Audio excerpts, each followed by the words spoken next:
What up, everybody? Welcome to the Dad's Corner podcast. Joining me today, buddy of mine, all the way from Texas. We were sitting here talking about some fantasy football. Wanted to get into it, but Jaran Armstrong, thanks for joining, man. Glad to have you on here. Yeah, man, I'm happy to be here. I've been telling myself I should do it. I wanted to do it in person, man, but I know we got busy. It's hard to do it in person too because, like, when we get to see y'all, it's on a holiday. Yeah. So the studio's not really open. Last week I guess last week would be Thanksgiving. Man, I wanted to do one with my uncles and grandpa, but I mean, it's not open on Thanksgiving. It's obviously not open on the day after. So it's like, man, it'd be cool to get them all together, have like me, dad's brothers, and then also my grandfather, have all of them in there in the same studio. That'd been kind of cool, but it's just hard, man. It's hard to get everybody together in town and get up to the studio because the studio is actually 30 minutes or so from my house. So, which you're in Texas, so I mean, everything's kind of, I guess you're used to traveling a good ways to go anywhere. Yeah. So, but yeah, we're talking about, we can keep it going, but you're a huge Rams fan. They just absolutely, it was almost a basketball score, 44-42 back and forth. Not a ton of defense. If you put Kupp and Nakua, you take the injuries out, which I know a lot of teams could say that, but if you leave them in all season, they might be like 11-1, 10-2 type record right now. So they threw up the stat that in the last, or they missed the first few games. I think they played the first game or two, and then after that, they both went out. And ever since both came back on the same game to the same week. Ever since the both of them have been back, I think both of them are in the top 5 of receptions. So, yeah, dude, they both had incredible, because the only reason I know about Cooper Kupp is because, I drafted this year. My fantasy football has been the most injury prone that I've ever seen it. So I drafted McCaffrey first. That bit me from the beginning because he didn't play like the first 8 weeks. First week, I didn't have Nakua, but the 2 guys after me picked him. He got hurt first week. So then I had Cooper Kupp. So I'm like, oh, this is even better. Like, Cooper's going to be the main option. Very next week, Cooper Kupp goes out, and he goes out like halfway through the game, and he's out. He's on the IR. Then I've had 8 starters go on the IR. And I mean, I've had tight ends. I've had the kicker. I mean, I had Christian Kirk. I had so many receivers. Yeah, but it's been nonstop. And so then now I'm out of the playoffs. Like, I went 0-8. Like, my first 8 games, I went 0-8. And we have like a brutal punishment. If you lose our league, you have to play a round of golf in women's clothes. Like, are you in last? No, I'm not. So I was 0-8, and I thought, I don't know what I'm going to do. Like, I don't have, and it was just every week, like, I would lose because of very first week I should have won the game, even without McCaffrey, but they were playing on Monday night, and they didn't say anything until Monday. So by then, I couldn't do anything but drop McCaffrey and pick up Jordan Mason. The only problem is, I didn't know McCaffrey was going to be out 8 weeks. And so I thought, well, I'm not going to drop the number 1 fantasy guy, hoping that in my defense I had my defense. He was up 1, or I was up 3 points. I had the 49ers defense, and I forgot who he had, but it was like, no, he had the 49ers defense. And so I was like, I just need the other team to go nuts. It was the Jets. I remember that. And Aaron Rodgers and them shit the bed. It was awful. But yeah, it's been every week. It's not like I've gotten throttled a lot, but it has just been so many injuries. I would just rather get throttled, man, because when it's close, and then you lose, I would like to go into the first half of the games are done, the 1:00 games are done, or 12:00, and I know I lost, as opposed to going into the night game or Monday night, and now it doesn't even. Now it does. So this week is like our last week until the playoffs. So I'm playing the number 1 guy. I have nothing to play for. I'm not going to get into the playoffs. I'm in like third to last. So I've already been exited from the playoffs. And so I'm like, man, whatever. And my team is having the best week. I've got 116 right now with Patrick Mahomes to play and the tight end for the Chargers. So I've projected 150, which is way more than I've gotten almost all year. But the guy I'm playing I think he's number 1 or number 2 in the league. he still has 2 guys on the Monday night game. He's got Jamar Chase and one other guy. But yeah, so but yeah, we were talking about this. Josh Allen, so first player in NFL history, this just happened today. 3 passing touchdowns, 3 rushing touchdowns in the same game. And So you fantasy lose. wise, yeah, and It's he lost the crazy. game. And he had, so fantasy wise, he put up 59.3. Yeah, Like that's that's insane. ridiculous. That's ridiculous. And the thing about it, if that wasn't a quarterback, if a running back did something even close to that, like the Yeah. points, most leagues, the way you do it, a running back can get half of that and The probably have the just as many receiver, points. the receiver is the only one who could get even really close. Like Jamar Chase, I don't remember, I think he he got almost like had like 40 something. yeah, Didn't and well, he I guess it had depends on your scoring. 3 touchdowns. See, our league is a PPR, so like that game for Chase, even like Puka today, I think he had 12 catches or Hmm. something like that. Yeah, So I 12. mean, that's 6 points, or 6 to depending on how you scored, 6 to 12 right there. 182 yards, a couple touchdowns, and he had a rushing touchdown. So Hmm. he put up a lot, but Sam Darnold was the second. I even pulled it up while we were talking about it. Puka was third. Puka scored 41, and Sam Darnold threw 5 touchdowns a day and scored 44. Like that's Yeah. insane. In my league, he scored me 35 with that.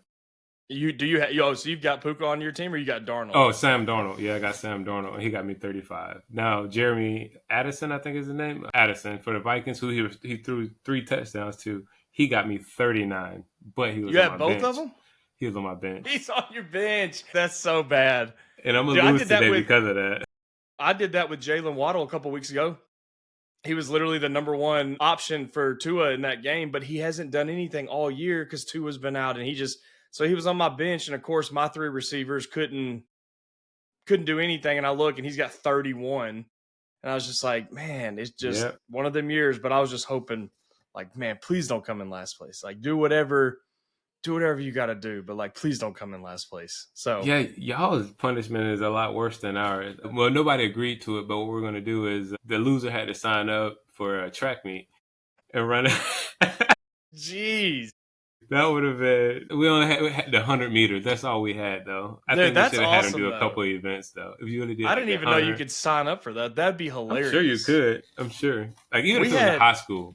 we had some crazy ones that we were like, some of them were kind of funny. One of them was you had to spend 24 hours in a Waffle House or IHOP, but every waffle that you ate or pancake, depending on which one you decide on, it would take an hour off. So if you didn't eat any, you're there for a full day. But if you ate, 12, you'd be done in 12. So that'd be a funny one. But then some Okay. people were, the stand on the side of the road with a sign that says "I lost my fantasy league" or in a funny outfit or something like that. But Hmm.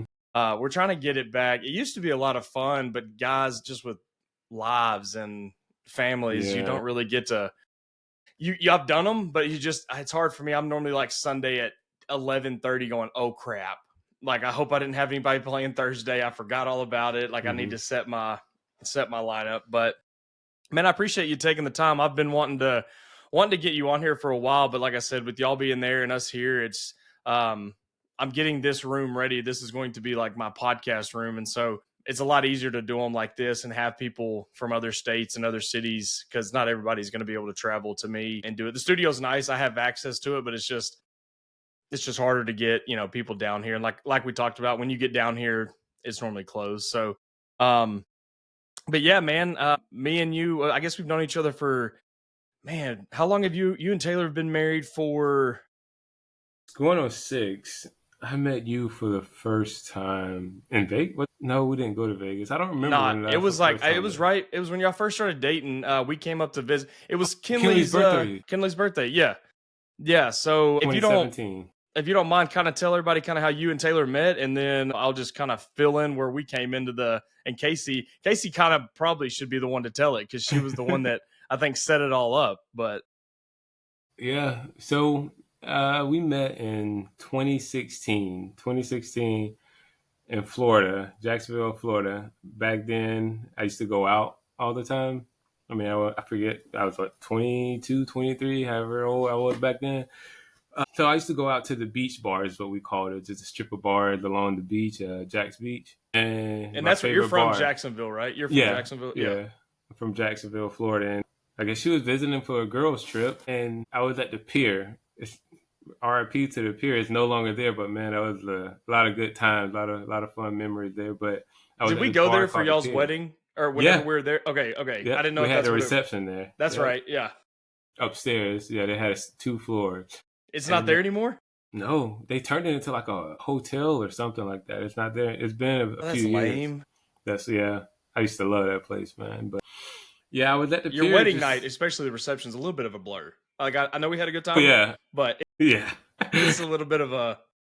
I We ended up actually going to got one a. place you couldn't even move. Like we walked in, you couldn't even move around. There were so many people. I know you're talking about. Yeah, I forget Surfer. I think it was called Surfer. That's one of the newer bars down there. It's But yeah, different going to man. a bar down there than going to a bar here. Yeah, I So guess many I've never people. been. I mean, I can't remember last time I went out, but I Yeah, guess I've never been to a bar when we old never went out days. in Arkansas. Yeah, Yeah, but yeah, man, I was at the pier and I was just walking. At that point, I used to be out there like every weekend, 3 days a week. And I was walking and some girl just tapped me on my shoulder, and I turned around. I didn't recognize her. It was Taylor, and she was like, "I know you see me looking at you, and you still hadn't came up to talk to me." I said, and I just looked around like she ain't talking to me. I was like, I don't what. I was like, I'm and not the Taylor's tallest. very outspoken. So Yeah, if you can't tell from the story, Taylor's very outspoken. I'm like, I'm the tallest dude in here. Like everybody's looking at. You look in one direction, you'll see me. I'm like the tallest person in here. I'm like, I'm 6'3". So, and I was like, I just kind of caught my tongue at that point. I was like, I didn't know what to say. And then she just started. I think Yeah, Casey or Evelyn, one of the two were with her. I think it was Casey. yeah. She has a daughter or something like that, and just started showing me Believe it's a Kinley, case just to jump right in. just out of nowhere. I'm like, all right. But then Taylor asked me, her next question was, how old was I? And I was 2017, so it was 7 years ago. So I was 24. Yeah, if I'm getting this, yeah, actually 2016. So I was 23 actually. So Yeah. I told her my age. I was like, I'm 23. She said, "What? You're the same age as my brother, Bryce." And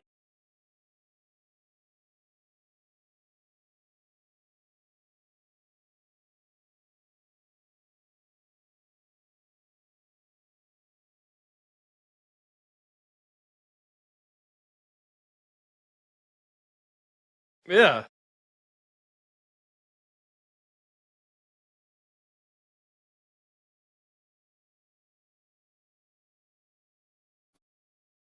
Casey ended up getting my number for Taylor because I started talking to him. I'm like, I'm over this. I left. So fast forward to the next night, I'm out there again. It was my best That's so man's funny. birthday weekend, and we were out there again that night. He was celebrating at another bar, like maybe 2 doors down from the pier, right? So I was walking to go meet him, and I hear somebody yell my name or something, and I turn around, and it's Taylor and all her group of friends, right? And come with Casey's like, come with us, come with us. And Taylor's like, no, he's got to go to his friends. I'm like, I got to go to the bar over here. I'm just got to go meet my friend real quick. I'll meet y'all.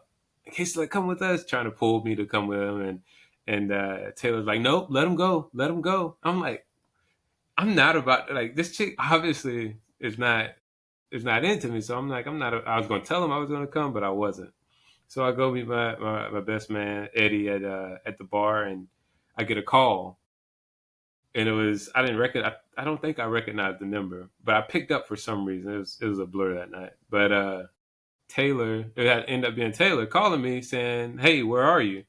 I was like, "Oh, maybe she was just fronting." So I end up meet him at the bar. We end up hanging out all night, and from then I think they left the next day, or they had something to do, so we didn't meet up after that. But we hung out all night, got exchanged numbers, introduced to all my friends, and the next day like it just and kind of all just went from there. So We started y'all, going to doing long distance. yeah. So she came. They left like I think a few days after meeting you, and so they get Hmm. back to everybody kind of scatters, go back to their place. So do y'all? What I don't remember the time. I'm not awful with this. Casey brings it up every time she listens to one of the podcasts, and I'll say something with a timeline, and she's like, "That's not 100% right. Like you're missing." When you were talking about your age, I was like, "Don't worry, they're gonna catch it." they're going to remember every date and how old we all were. But uh, so did y'all keep talk? How long was it before it kind of was like serious enough to where you end up deciding to move? Man, we did long distance for a year, but as far as, believe it or not, I had never been on a plane. I was 23, 20. I've never been on a plane. I was Really? like, I was kind of outgrowing Jacksonville. I was over going out. I mean, I was out all the time. I did everything you could do in Jacksonville, right? I was just like, I want to go. I want to go somewhere. I want to do stuff. I've been out of Florida, right? We've driven. I've been plenty of places, but never like got on the plane and flew 13, 14, whatever, 15 hours away. Never. It was always just driving to Georgia, South Carolina, Miami, Tampa, but never too far, right? So I was like, I'm over it, man. I'm like, I just want to do something different. And I met her, and we were doing long distance, just talking. I didn't know what it was. I wasn't looking for anything. I don't think she was either. It kind of just developed into that. It just was like we're just talking and start realizing we actually liked each other. And I told her, I was like, I'm gonna book a flight to come down there. It was all kind of, we had talked about me book or one of us flying back. When the next time we're gonna see each other, stuff like that. But that never really materialized into anything. But then I forget. I think I came down in December. I did. I came to Houston in December, I believe. I booked my flight. I was like, I'm coming. Like, and I came down and we hung out the whole weekend. And ever since then, we were just going back and forth. Like, what we tried to do is I come 1 month, she comes 1 month. It was a couple months to where I would come twice or I would come more than once Which in has a got to row. get Like I would go month to expensive. month. Like It that's got to be wasn't. expensive. It wasn't. It wasn't. Let me tell you. I know people. I know everybody goes, this dude like Spirit and Front. I don't think Frontier was a thing back then. At least not to me. So what I would do, since I live in Jacksonville, is 2 hours from Orlando, Florida. So I would hop in my car and drive 2 hours to Orlando, Florida, and fly to Orlando. So Orlando is a huge hub, obviously, for Disney World. I could get a round trip ticket on Spirit. It's only a two hour flight. So you only got to be uncomfortable for 2 hours. For one, for usually like $70 round trip flight. What? No joke, not even exaggerating. I can get a round trip ticket for $70.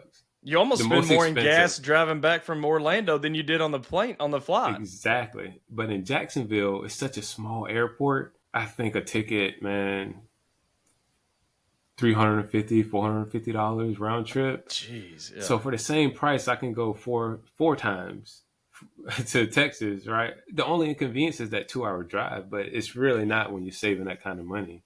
Yeah. And And I I would guess do that. she fly into Orlando too, or would she fly into Jacksonville? Now that I'm thinking about it, I can't remember. As I was So saying, I can't remember if she would. I think she would fly into Orlando, and yeah, I I think would we drive met down you. and go get I her. think you just happened to be flying down for Kinley's birthday when we met you Hmm. because you didn't live. I mean, obviously, you didn't live down there yet. So you get down there, you end up, or y'all, you said you're doing that for like a year, and then Hmm. backtrack just a little bit. So what was it like? You've already mentioned her once, but what's it like the first time you meet Kinley? I mean, is that you're not a dad yet, so you go from no kids to you're stepping into meeting somebody's daughter for the first time. Is that odd? Was it kind of smooth, or were you nervous about that? What did that kind of feel like? So I'm the youngest of six.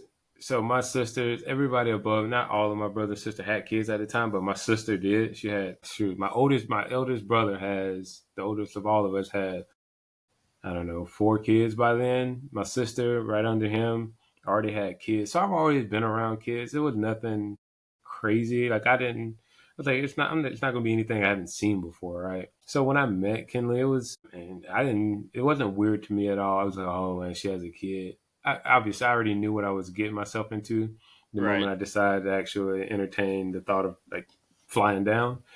But it's kind of seamless, man. I realized it's the kid, it's her kid. Like at the time, it's like it's like I'm not gonna make this a bigger deal than what it is. Let's see what happens.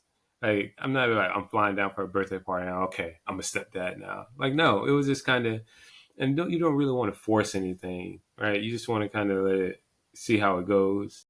and then you can Yeah. go from there and realize like, okay, I'm a part of this kid's life. I'm Well, making an Kinley's, impact. Kinley's awesome too. And so, because I got the fortunate role of, we were in Texas when it was just Taylor and Kinley down there, and so we were living about an hour away from her at the time. Every time we'd come back to Arkansas or we'd do anything, her and Kinley would ride with us. I've never, at that point, obviously didn't have a kid at the time.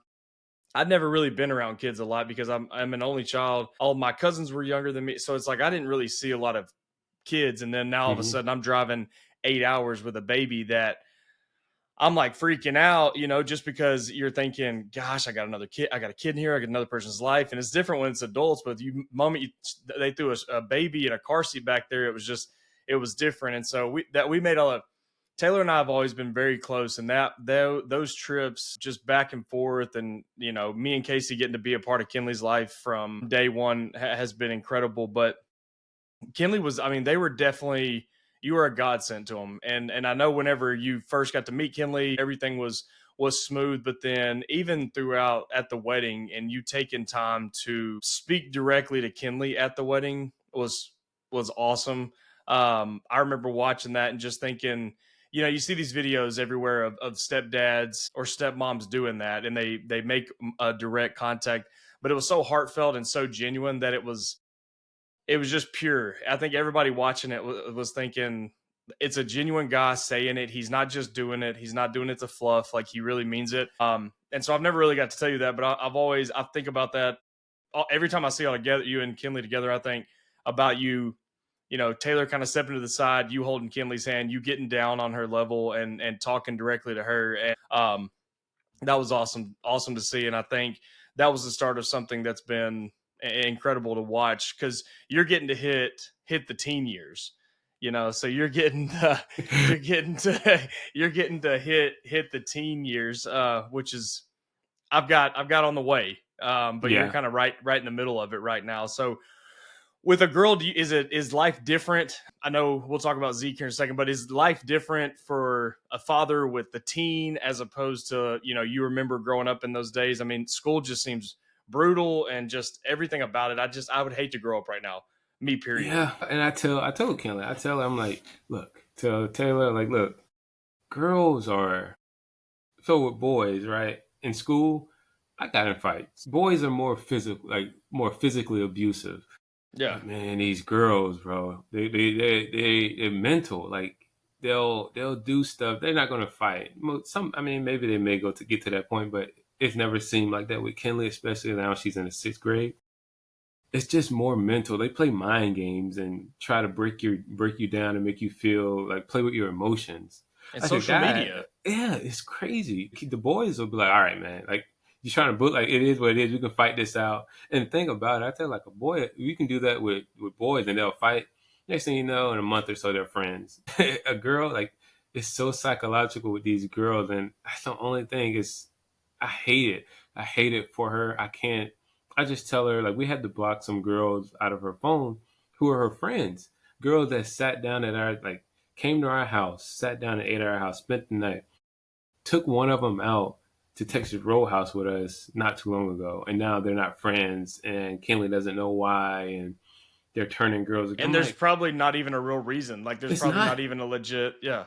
It's not, and it's so annoying. I feel bad because she's such a good kid. I'm like, man, I just hate you just hate to see your kid going through stuff, especially stuff that's not going to matter in a day, in 2 days, 3 days. It's just, and she takes it so hard. Like I just hate for her to have to go through that. And I'm like, it's only going to get worse. I think she's so young. She's 11, about to be 12 in March. So it's only going to, once you get to those teenage years and girls get even meaner. I hope it doesn't get worse, but I know it will. And we just trying to teach her how to deal with this stuff. So what do you do? Yeah, how do you deal with that? Because I mean, with guys, it's kind of like you said, it's a lot more, and we deal with it, not bullies or anything at this age, but we deal with, you got a mean kid in class. They're 4 and 5 years old. You just got maybe a mean kid, and with Cope, it's almost, if it's a boy, I'm like pushing back. like hit them back. With Colin, I don't even really have to say that because Colin is a little bit more physically, she'll do that. But with like at Kinley's age, I mean, you would obviously tell her to defend herself, but when it Mm-hmm. is on social media or texting or phone calls or it's not physical, like how do you, do you tell her like walk away? Do you tell, how do you handle that? How do you tell her what to do when it's so much different from how, like you and I would handle it? So you kind of just tell her like just to walk away. Like don't let these. Taylor's real good about telling her, don't let these girls see that they're having an effect on you.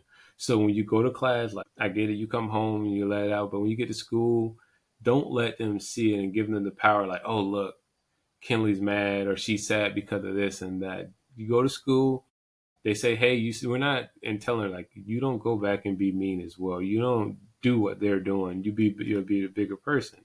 Obviously, I don't ever tell her to fight. You got to defend yourself, but don't, because it's not to that point. Right. But we tell her like just don't ever give them the power to see that they're really affecting you because they're gonna keep doing it. They say hey, you say hey.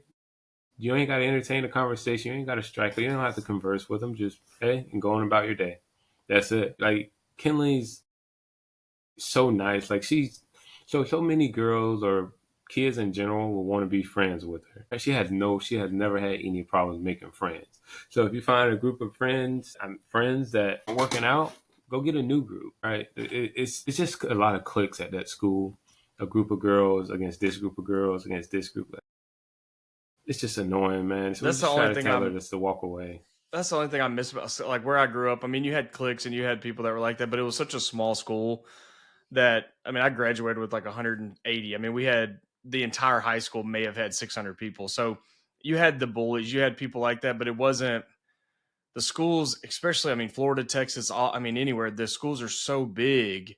Yeah, I've got friends that live in Prosper and Plano and those areas, and they've got 2 or 3 high schools, and you're talking about thousands of students. You're going to have issues, and so I can only imagine how the aspect of like handling confrontation, especially at that age, when the next day it may not even matter, and those girls may be cool again, or they may yeah, have had a bad day and we're just mean to Kinley, or Kinley had a bad day and we're mean. It's just it's so hard with kids because kids don't know how to handle it. And so it's, yeah. I notice it with our kids, which they're quite a bit younger, but they just, they'll come home and Colin will act one way about a situation. Cope would act a completely different situation. It's the exact same situation, but we get 2 different stories of what happened, how dramatic it was, how little it was. Mm-hmm. It's just trying to raise kids to be adults and how to handle situations like that. It's just hard, especially when you got just mean kids. Like when you got Man, kids that are kids are just, mean, yeah, terrible. and Casey told me that way early on. She said, we were talking about having kids, and she said, girls are mean. And she was like, I don't worry about, cope. She said there'll be instances, there'll be probably physical things that come up, but she's like, I don't worry about him as much. She said, now Colin, there's just girls get together and they talk and I mean, Exactly. they do it when they get older too, but when they're younger, they just get and they just say things and they're just mean to each other. And even my mom has told me that. She was like, I remember in school, just girls. You never saw fights, but girls would just talk about another girl and then tell other people, hey, don't talk to her, and it just Yeah, snowballs into this just thing. break them down. Yeah. So man, that's crazy. But I know she's tough. She's especially Taylor told me one time that she kind of got the version of a mom of like survival and tough, and we're gonna do this on our own, until they found you. And so I think Kinley's got a lot of Taylor in her, and will eventually defend herself. I wish she still played basketball. It really, really, Yeah, I hate that she stopped playing basketball. Like she's got the length, but she just kind of grew out of it, I guess. yeah. Kinley is. So when we were up there a few weeks ago and we were playing dodgeball. Kinley is. She's not an athlete. All right, she just doesn't have that. I don't know that what the kids say, like the dog in her. I guess Kinley isn't. She isn't. She just she's a girly girl. She's not. She doesn't have any of that. Like Kyra, right? Like her friend Kyra. Kinley just she wants to play, but she's not gonna go out there and be diving and making hustling. Like Kinley don't want to do that. So we're playing dodgeball at there. I'm just watching her, just laughing because she's such a girly girl. Like she just doesn't want to be that like. And it could just be how she is. She don't want to throw this ball as hard as like she can and hit somebody, right? I don't know, but Kyra I did was enjoy it. cracking me up. Yeah. That girl, if she thinks it, she says it. Like she's my spirit. I mean, that girl you never guess where. And I know Lindsay's gonna listen to this, and Lindsay, I know exactly where she gets that from. She gets it directly from you. But that it is just, it's so funny, like you said, though, seeing the night and day between them because I don't remember Kinley like just being ever like I love sports. Oh my gosh, but I do remember Hmm. her playing and.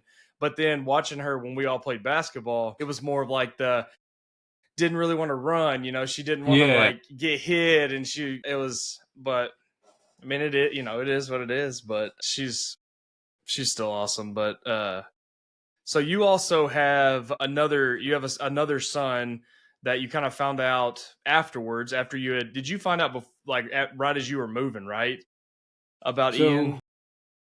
yeah and no. So I knew as I was going back and forth, flying to Texas to meet Taylor. So I knew Ian's mom was pregnant, but I mean, I didn't know if it was mine or not. So it was kind of like a whole thing of trying to find out before I moved because it was getting serious with Taylor. So I was like, I'm moving.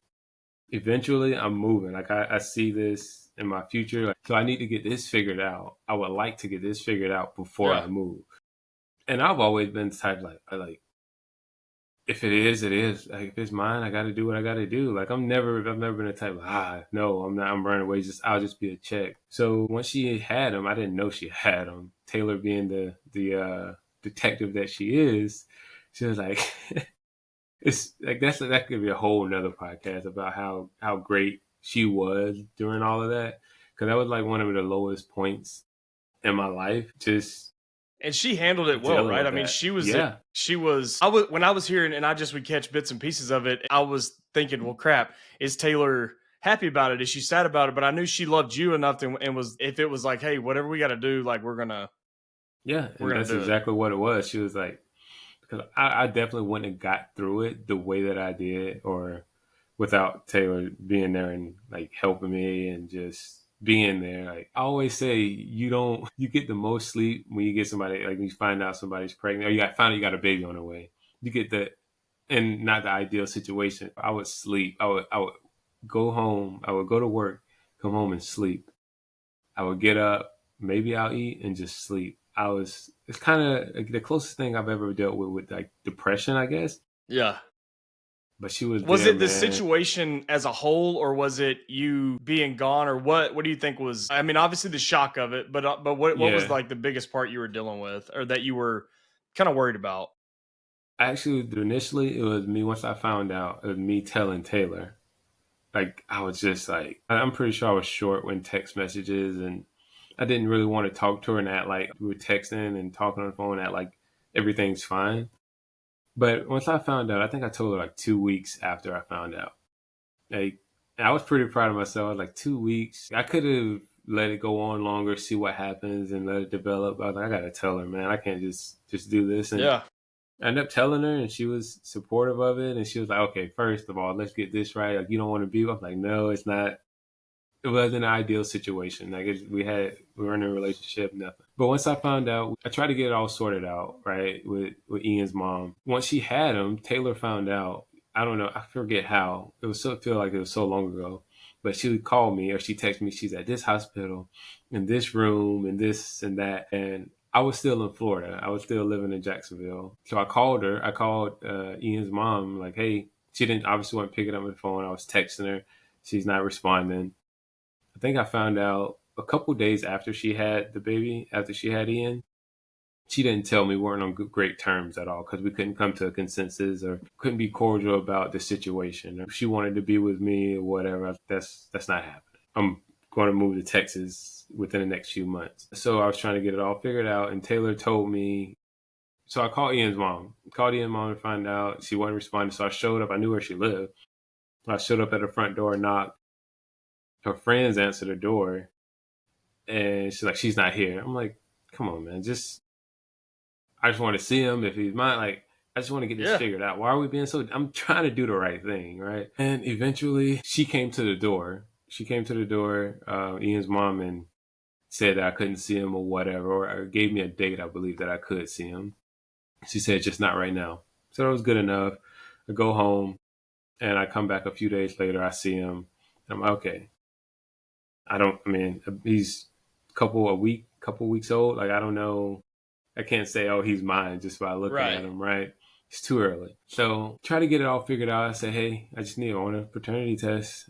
Once we figure this out, once we got to get a test, we can go from there. I'll put myself on child support. I go through the process because I'm going to be moving.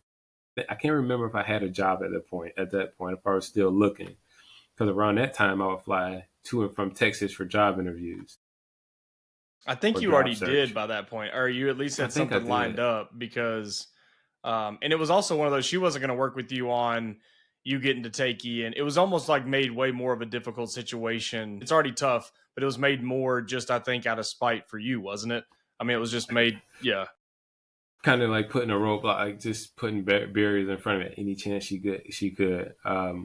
So I didn't. I think I did have something lined up. You may be right about it. I think I had something lined up. So I'm like, hey, I would like to get this figured out as fast as we can. I don't know. We could do like a hair follicle sample, like whatever we need. I've looked up all these different tests that we can take to determine paternity. Because if we go through the course, then obviously I'll be in Texas by then. Yeah. I didn't know. I was young. I didn't know like, oh, I can take a test here and do this, and but I was just trying to get it figured out. I was like, I want to get this figured out, so once I leave, I can just start putting myself on child support. We can get this visitation figured out, and we just go from there. We like problem solved. You don't Yeah. need Like, to I do don't want to be anything. with you, but I want to be in his life. So Yeah. whatever we got to do to get it worked out, let's get it done. So she ended up denying all of that. Nothing happened. So you fast forward. I can't remember how long we got it figured out. I was the dad, and we went from there, and I went through the whole court process, which is not easy. Do not recommend. One of my biggest things I take away from that situation, man, you got to be smarter about who you have a kid with. Yeah. It Yeah. sounds simple. It You heard it sounds here first on crazy. the Dad's Corner. Be smarter about it. It sounds crazy, but that's a big thing. My biggest, if I could tell anybody anything, is that one thing. Just be very careful who you choose to have a kid with. So you've gotten But to yeah, see, I got to meet Ian once. I mean, so yeah. you fly down there to go see him, Hmm. but we got to meet him. We went to Jacksonville on vacation with y'all, and it kind of was a good fit because you got to see him while we were there. He actually got to hang out for a few days with all of us, Hmm. which was really cool. Just seeing the dynamic. I mean, he's got special needs or has a disability, Hmm. which is, I mean, even harder because you're not, you kind of get thrown into it and you don't get to be more a part of it than you get to. But it's cool seeing the dynamic, how you handle what would be a frustrating situation, just a hard situation, but seeing an even harder situation. And you kind of, I mean, you're a laid back dude, but you kind of handle it with grace. Like, you don't lose your temper with him. You're super kind. You're compassionate with him, working with him. Um, it was really awesome to see because I wasn't, when we were getting ready to go on that vacation, I wasn't sure Yeah. like what to expect, or because he's kind of nonverbal, so it's so hard to know what somebody who can't tell you what they want, what they need. Hmm. But you and Taylor handled it so well, and he's awesome. He was great. It was just like having another kid there. It wasn't anything bad or anything extra. It was a really neat Yeah. situation. But he's a great kid, and so I wish that you could.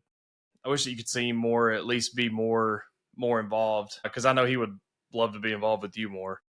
Yeah, yeah, and he's on he has autism. He's on a spectrum. He's nonverbal. That's a whole nother thing as far as like he should be able to communicate to some degree, but he from the lack of assistance he received, it just makes his life and a lot harder, right?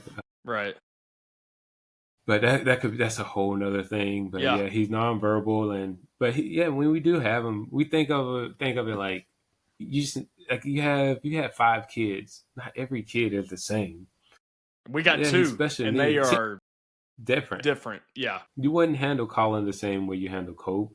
Same thing. I wouldn't handle Kinley the same way I handle Zeke, and Zeke the same way I handle Ian. Granted, he has special needs. He needs a little more assistance with more things, but you kind of start to mold it and kind of like adapt to your all's lifestyle, right? You already have this foundation with our family. So whenever we do have Ian, it's kind of like, okay, Taylor, especially with Zeke's being was so young, but he's a lot older now. Like, okay, Taylor, you don't have to.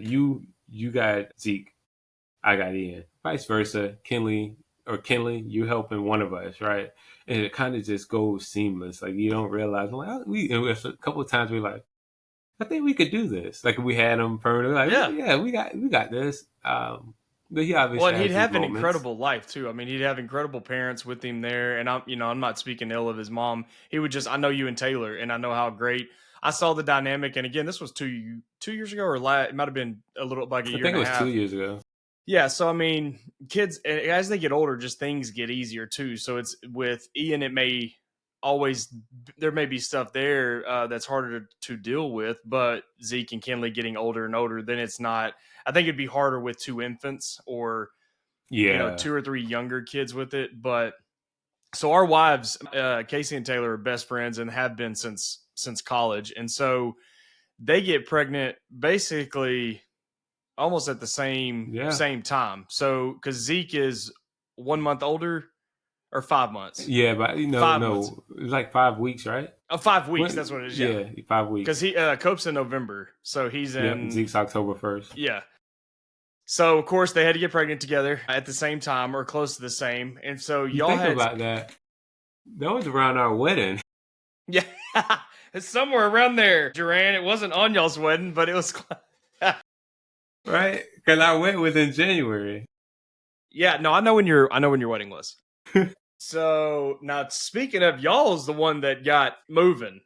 We waited till February. Yeah. We Okay. had like Okay. I think we had we got it all try to have it all planned out. But so y'all get pregnant with Zeke and so Kinley or Taylor's first boy, and she's kind of going, she's got at that time Kinley was 5 or 6, right? Because she's 11 now. Yep. She was 6, 5 or 6. Yeah. Yeah. So she's kind of gotten out of the diaper, out of the bottles, out of all that Mm-hmm. stage, and now getting back into it. And you're in it for the first time. So was it an adjustment, or was it kind of easy with Kinley being a little bit older? I mean, she's still young, but being like having a baby right now for us, Cope being 5, it would be a little bit more easier with him because he can do so much, as opposed to like when we had Colin and Cope was 16 months old. We might as well have had two babies. I mean, we might as well have been at home with two infants because they were doing the same thing. We were feeding and changing diapers and all day long. So was the adjustment easy, or did you find it difficult at all? Because it was your first time to go through like the baby stage, whereas Taylor had been Yeah. through it. Yeah, man. It was Zeke was a pretty. It's kind of like me. Like he was a pretty easy. Like we got really, really lucky. He was an extremely easy baby. Like I just that's all I ever remember about. All I ever remember about the baby stage with him. Like it was super easy with just him just being chill and laid back. And then with both of us, like I don't think it would ever like be like, oh man, we can't do like this is rough. Like it was pretty easy, and it was just like I'm always down to help, right? Like I always get up and like I'll default. I can think just as a dad, I kind of always default. I'm the default like take over the tougher situation, right? Like I tell Taylor like we get it, we go sit down for dinner. Kids forgot something in the car. Guess who got to go up and get it? I gotta go. Yeah. That's how that's how it was with the kids. Like I always The I'll number of times sacrifice I've walked in a mine, restaurant and walked right back out of that restaurant to go get something, and this is diaper bag, like whatever it is, there's always something whatever, that's not in the something. bags that's in the car. Yep.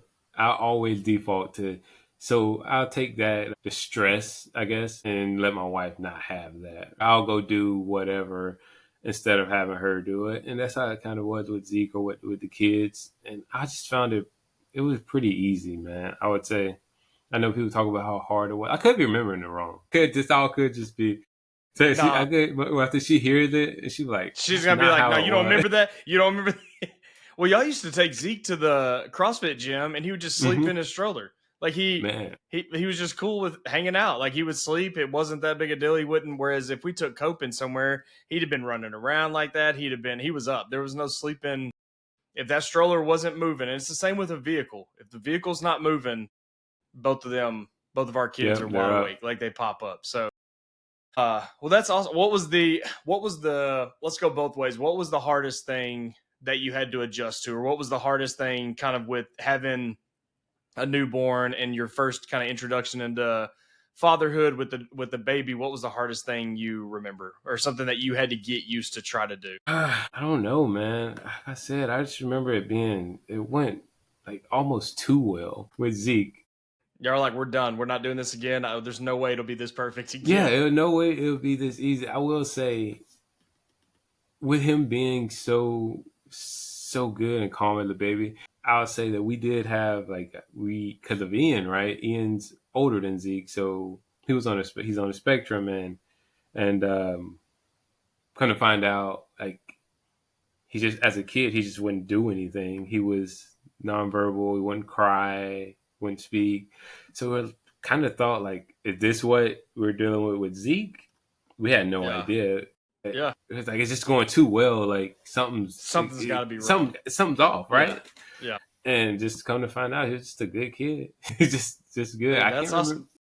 Can't think of What's the anything. easiest there, or what's the happiest thing like that you were, every day they hit new milestones, but early on, like what was the kind of the first milestone that you were like excited about, or that you saw and you thought this is awesome, like where you felt like a dad? It was your first moment where you're like, I'm a Man, true dad. I really like to start to walk, just start doing anything. Like I thoroughly enjoyed that phase. Like once they're no longer like need you so much and they can start exploring, I just would sit there and just watch them. I just felt nice just to like see him develop into from just being this little kid that has to just can't even hold his head up, right? Right. And there he starts moving, not even crawling, like starts walking and And they can't do going and anything in yeah, the beginning. nothing. I mean, they can't. You gotta do everything. That's what Yeah. caught me off guard. Was it was just thinking on the way home from the hospital, we have to do everything for this child or it won't survive. Like we are the only thing keeping this child alive. And they send you home from the hospital. Like, all right, Yeah, they're figure it like, here you out. go, good luck, and you're like, no, Yeah. I don't think we're ready. Like that's what Casey and I.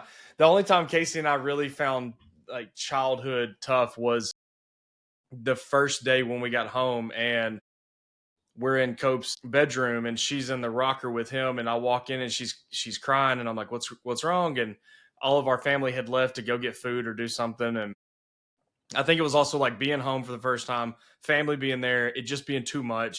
My dad had passed away 3 months earlier, 4 months earlier. And so it was just a lot. And I walk in and she's crying and she's like, I mean, I don't know. They just let us come home and then we're just here. And it's if something goes wrong, it's like, what are we? And it's so funny. We laugh about it now because Casey was such a natural at it. Like everything that she has done and does as a mom just seems like it's so easy and just comes so effortless. And then for me, I'm going, all right, I got to work on like this and I got to work on that. But for her, she was the one that was so nervous about, they just let us come home. They just let us bring this child home. And what are we doing? And there's, what if he gets sick and there's nobody here? And, and we got to decide. And I was just like, Case, we're going to be fine. Like you're going to be incredible. And the rest is history. But it's just been, you first get home and you think we've never had a baby before. And they let Never. us bring this baby to this house and just said, all right, And just you're on hope your own. it I survives, you mean, know? to go get a dog from the pound is a lot bigger process. Like it's a Hmm. lot more of a process to adopt, to get a dog. And so, but yeah, that's crazy. So, uh, y'all are done, right? No more, No no more. more, No no more. more. No. Yeah. Got it. Every now and then we have these little spurts like, man, can we could do it. Like we're like, no, let's not go back. We're good. Let's go, It's like let's not. it's like shut up. Let's don't talk about this. Everybody go to sleep. Yeah. Like let's not talk about this. But if she said like she came and she's this, it said on like let's have another one, I'd be down. I think I would. Well, I kind of asked. Sometimes I do a little blurb on here from basically from the wife, and just because I know one reason I wanted to do the podcast, not necessarily with you, but just in general, do it is there's so many outlets for women that I feel like, and moms, and there's just really not any for dads. And there's the biggest thing I think that men deal with a lot of times is not knowing if they're doing a good job or feeling like they should be doing more. And so I always ask the wives, hey, what's something just as like a pat on the back or something that you just admire about your husband. So I'm going to read this. Taylor sent it to me. So bear with me here. Um, she said, gosh, he's everything. He became a dad overnight and didn't skip a beat. Who he is with Kinley is everything I ever prayed for and so much more. I couldn't have asked for someone to love her or her mom better. Someone to show her every day what a real father is. Shows up every day for her, no questions asked. Someone to love her mom and treat her mom in a way that shows her she needs to be treated when she gets older. An example of a loving, healthy relationship. Then, of course, came along Zeke, his mini best friend. The way he effortlessly instills respect, morals, kindness. I know we are raising an amazing little man. Jaran is the most selfless person I know. He is always putting his family needs before his own and will always go out of his way, even if that means we don't have to. I always say my kids got two different versions of mom. Kinley got the survival, will make it no matter what mom, and Zeke got the mom who didn't have to carry the load, the stress free, can live in the moment and soak up what a wonderful life this is, mom. Both are badass moms, but I will forever thank Jaran for coming into my life and showing me how things should be. I'm literally married to my best friend and so very thankful we get to do life together. So that's high praise. I think we all look for any kind of recognition if we can get it, or just hey, you're doing good. Even if, not awards, not accolades, but just hey, you're doing great. And I think the times it kind of feels the best is when it's coming from somebody who we're as close to as our wives. And so, I mean, you know this, or you should know this, but you're doing great with all three kids. Taylor has absolutely adored watching you become a father, and is so thankful for you. And the kids are very lucky to have you um, be a man and be there and be present and be somebody that Zeke needs to strive to be when he gets older, or be better than you.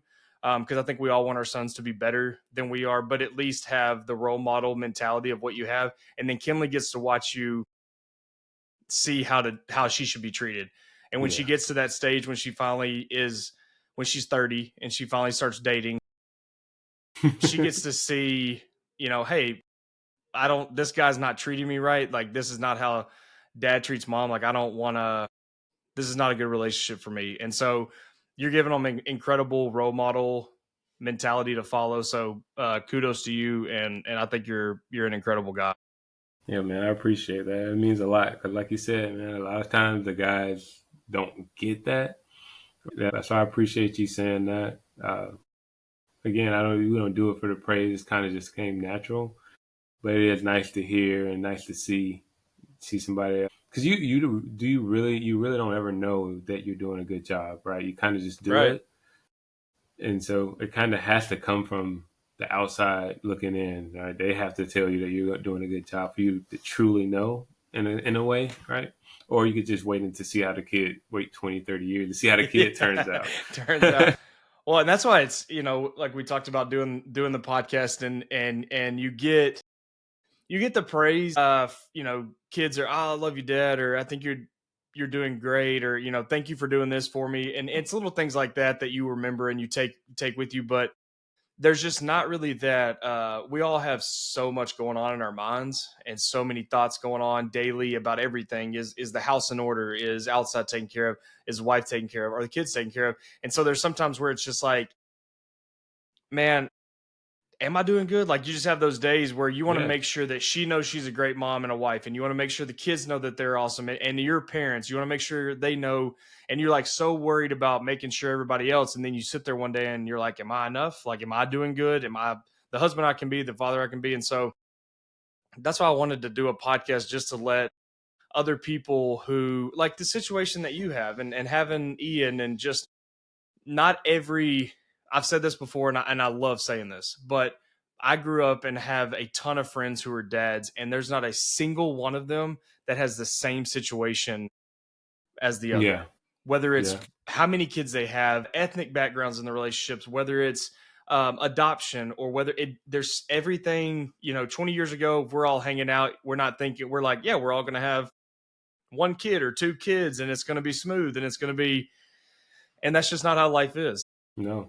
But I'm a better person for knowing guys like you and having friends like you that show what a real dad can be in any situation. It doesn't have to be the cookie cutter, traditional family, but you can be the best dad whether you're in the same state as your kid or not. You can still provide and try to do your best instead of running away, instead of not being there and not being there for the kids. And so that's awesome, man. I appreciate you being on again. I think you're an incredible guy, incredible father, and I'm lucky to have you on the podcast. You do have to come with a dad joke, or people will talk crap, and so it's got to be good. And you take it away. Is there even a such thing as a good dad joke? Every single one of them are great. Like every single one of them are so bad that they're amazing. I did look one up. Now I can't remember it. Go grab it. Go grab it. Okay, wait, hold on. Okay. How do you get a tissue to dance? Classic. Put a little boogie in it. Put a little It's so stupid.